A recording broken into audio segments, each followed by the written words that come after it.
Every day, we see the darker side of the world around us. We witness how people can hurt others in ways that are hard to understand. It's a sad part of life, but it's something we can't ignore. As someone who dives into the world of crime, I'm here to share the most shocking stories and try to understand what drives people to do such things.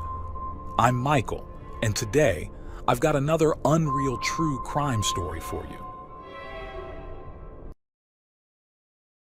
It was a warm, sunny day in the quiet town of Rosebud, just outside Melbourne, a day that seemed perfectly ordinary. 6-year-old Sheree, full of energy and excitement, set off on her bike to run a quick errand for her mom. With her pink hat and big smile, she was a familiar sight in the neighborhood, always on the move and full of life. But something went wrong that day. When Sheree didn't come home, her mom started to worry. Then a neighbor found Sheree's bike abandoned on the side of the road, and the fear set in. In this small, friendly community, where everyone knew each other, no one could imagine that something so terrible could happen. What happened to Sheree that day would not only break her family's hearts, but also leave the whole town in shock. The mystery of her disappearance was just the beginning of a story no one could have seen coming.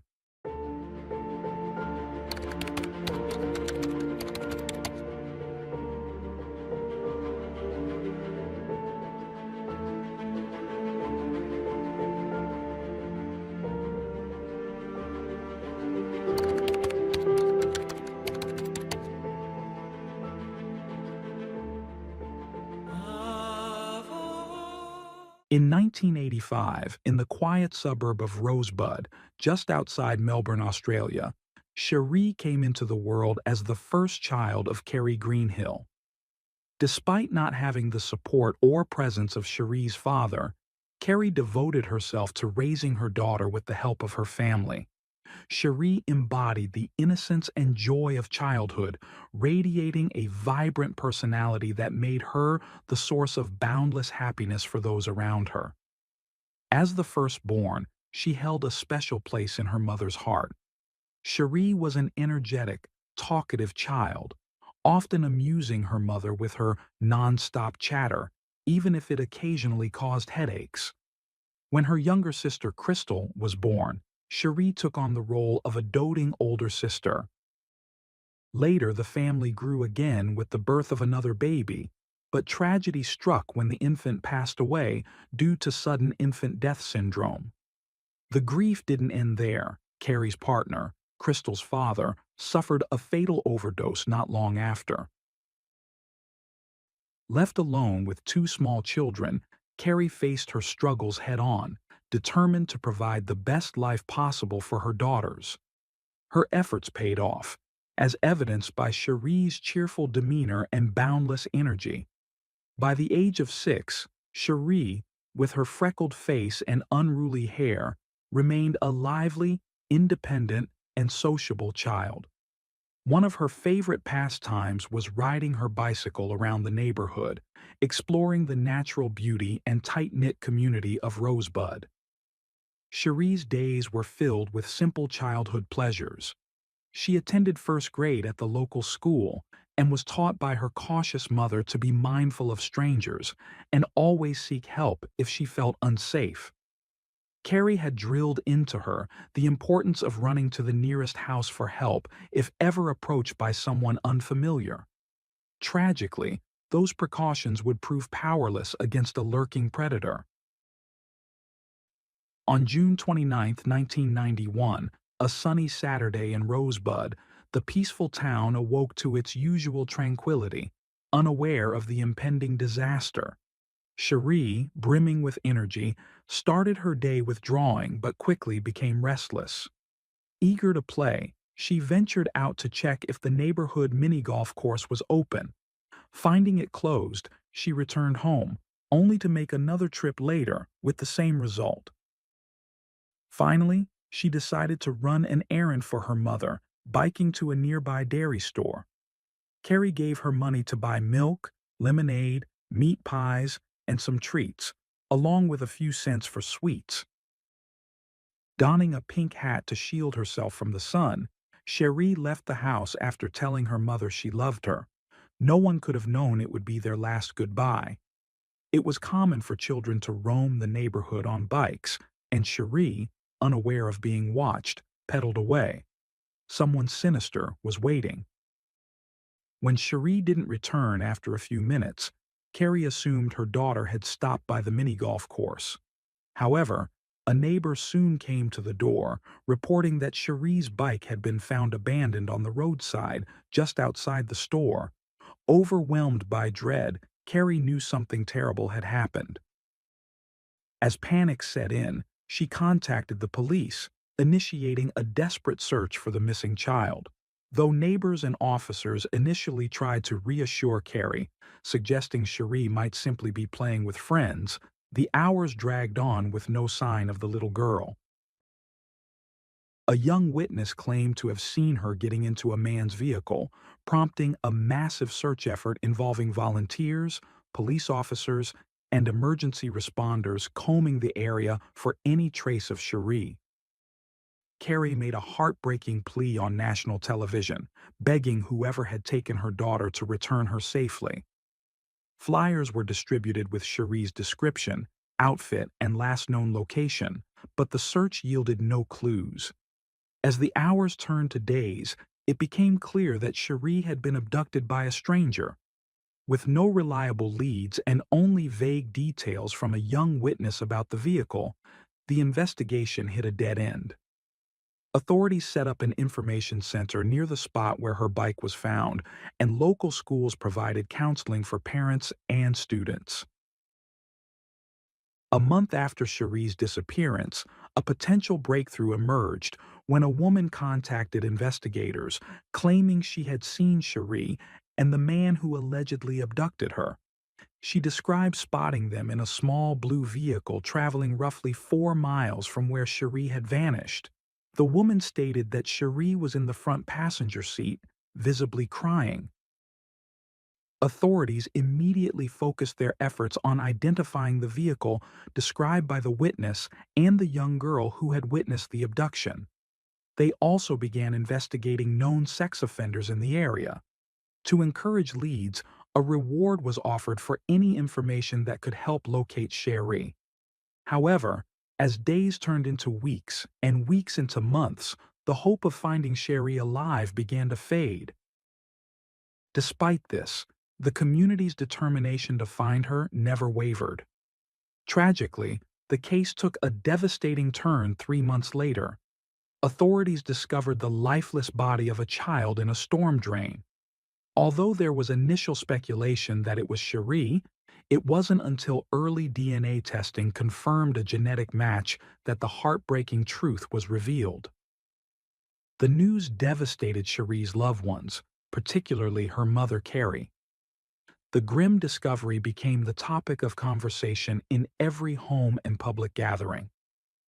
It was during one such discussion that therapist Margaret Hops was struck by the behavior of one of her patients.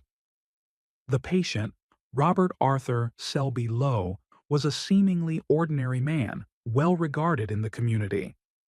At 57 years old, Robert was a salesman known for his eloquence. He also served as a youth cricket coach, a lay preacher, and a Sunday school teacher at his local church. He appeared to lead a respectable life with his wife Lorraine and their 2 teenage children. Lorraine often described their love story as a dream come true. Raised in an extremely religious household under the strict teachings of an evangelical sect, Lorraine found the environment oppressive. At 29, she prayed for someone special to enter her life. That Christmas, she met Robert after a church service and believed her prayers had been answered. Little did she know she was stepping into a nightmare. Robert kept much of his past hidden from Lorraine. Beneath his facade of normalcy lay a dark history. At 19, he had stolen a car in England and attempted to run over a police officer, escaping with a minor fine. Later, in New Zealand, he was arrested for indecent assault on a minor and theft, but again received only fines. Over the years, he faced charges for public indecency and spent 6 months in prison. After relocating to Australia, Robert continued his pattern of criminal behavior, accumulating over a dozen charges ranging from indecent conduct to prowling with sexual intent. Margaret had been treating Robert for years, working with him to address his inability to suppress his impulses. When news of Sheree's murder spread, it was only natural for the case to come up in their sessions, especially given Robert's criminal record. Subtle comments and gestures began to raise red flags for Margaret. Despite her professional ethics, which prevented her from directly accusing Robert, she anonymously reported her suspicions to a crime tip hotline. When that yielded no results, she decided to contact the police directly. Lacking forensic evidence tying Robert to Sheree's murder, the police initiated surveillance and even recorded his therapy sessions, hoping for a confession.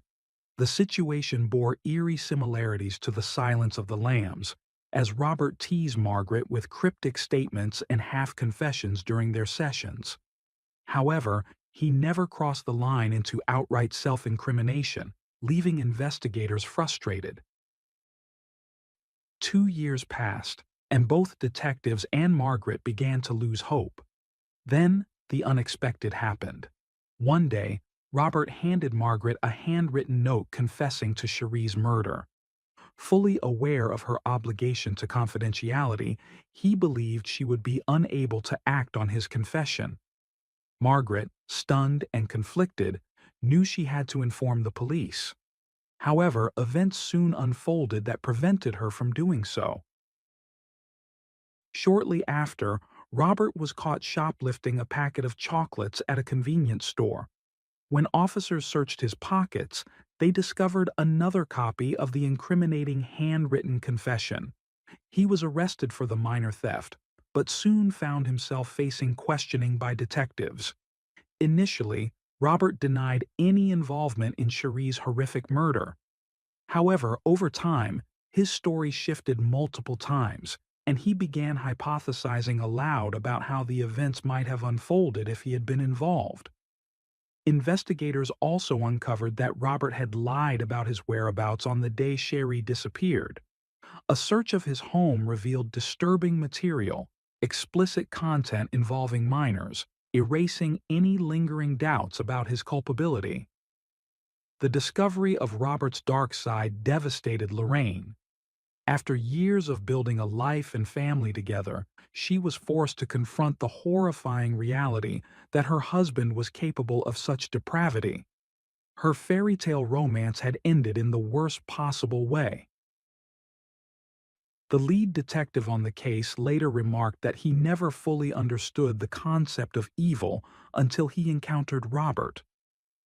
During the 1994 trial, the court heard chilling testimony. While in custody, Robert reportedly boasted to fellow inmates about killing Sheree, describing in graphic detail how he had strangled her and forced her to endure unspeakable acts. Lorraine also took the stand, revealing troubling details about Robert's obsessive fascination with other high-profile cases involving child victims. She testified that he had fixated on the 1991 murder of Carmen Chan, another young girl who suffered abuses eerily similar to Sheree's. Before that, he had been equally obsessed with the infamous Azaria Chamberlain case, in which a baby disappeared under mysterious circumstances, leading to widespread speculation that her father, a prominent Seventh-day Adventist pastor, was involved. Lorraine recounted overhearing Robert express outrage over the police targeting good church-going people during the Azaria case. It later emerged that Robert had even written letters to Azaria's father, who became so unsettled by the correspondence that he contacted Margaret, Robert's therapist, asking her to discourage further communication. As the trial progressed, shocking details from Robert's therapy sessions were made public, leaving both the courtroom and the nation horrified. One particularly disturbing moment came when Robert, after Sheree's body was discovered in the storm drain, speculated in therapy about how worms might have consumed her remains. During the session, Margaret noticed something crawling on her arm. It was a worm. Robert had brought a bag of live maggots and released them during their session, apparently as a cruel joke. While Margaret's cooperation with law enforcement garnered sympathy, her actions also sparked debate about her professionalism. Torn between patient confidentiality and moral responsibility, Margaret had navigated an unprecedented ethical dilemma. Robert's defense team seized on this, using it as a key argument to discredit her testimony and protect their client's interests. On November 30, 1994, the jury reached a unanimous verdict. Robert was found guilty on all charges. He was sentenced to life in prison, with his files marked to ensure they would never be made public, the harshest penalty available under Australian law. He was sent to the Hopkins Correctional Center, confined to a section known as the Village of the Damned, reserved for the nation's worst sex offenders, kept segregated for their own safety. In the years following Sheree's tragic death, her family and community worked to honor her memory. A memorial service held on the anniversary of her murder became an occasion for collective mourning, but also a testament to the enduring impact she had on those who knew her. It was a moment to reflect on the joy Sheree brought to the world during her short life, ensuring she would never be forgotten. Margaret later penned a book about her experience, titled Evil: Inside the Mind of a Child Killer. In it, she provided a unique psychological perspective on the case and detailed the ethical dilemmas faced by professionals in situations like hers. As for Robert, his notoriety resurfaced in 2010 when he was linked to a network distributing explicit content from within prison. Reports revealed that he had orchestrated the smuggling of illicit materials, including content involving minors, using USB drives and memory cards that were smuggled into the facility. Despite his sinister activities, Robert was simultaneously involved in mentoring young inmates with mental illnesses, a program offered by the prison. When news of his misconduct broke, Sheree's grandfather publicly expressed his outrage.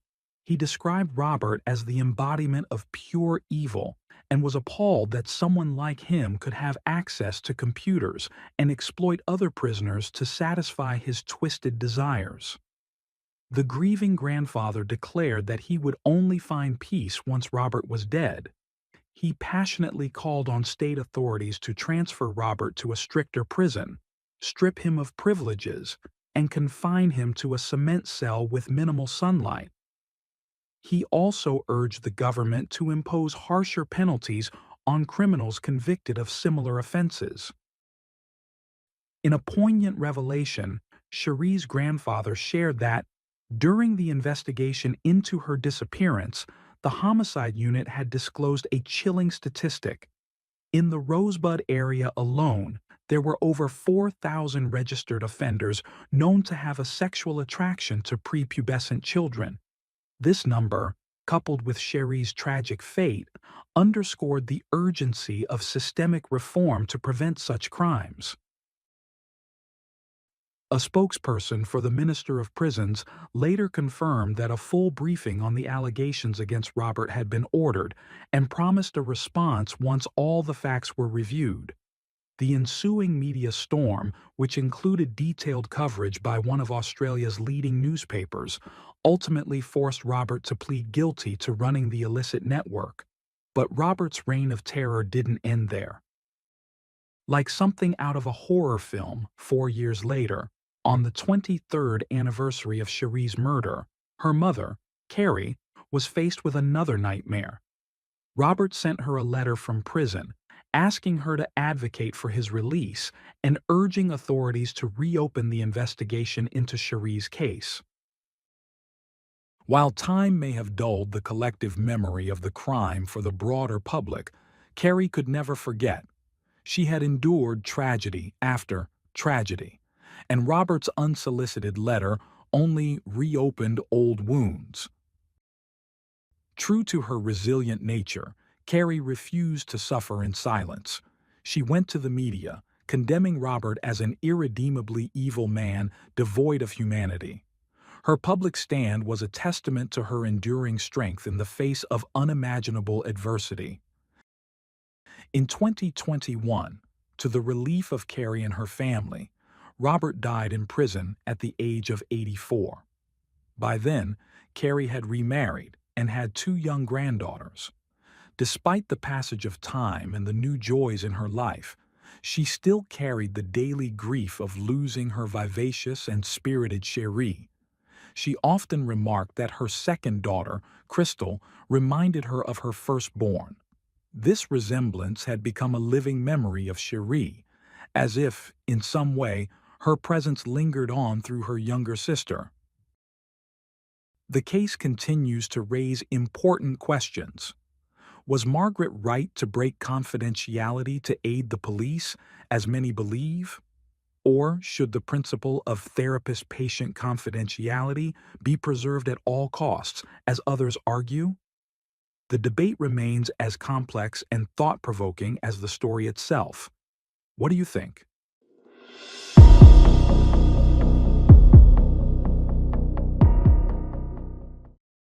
Thanks for tuning in to Unreal True Crime. If you're intrigued by mysteries from around the world, check out our new channel, Latin Crimes, where we dive into the gripping true crime stories of Latin America. Don't miss out. Subscribe now for more thrilling investigations.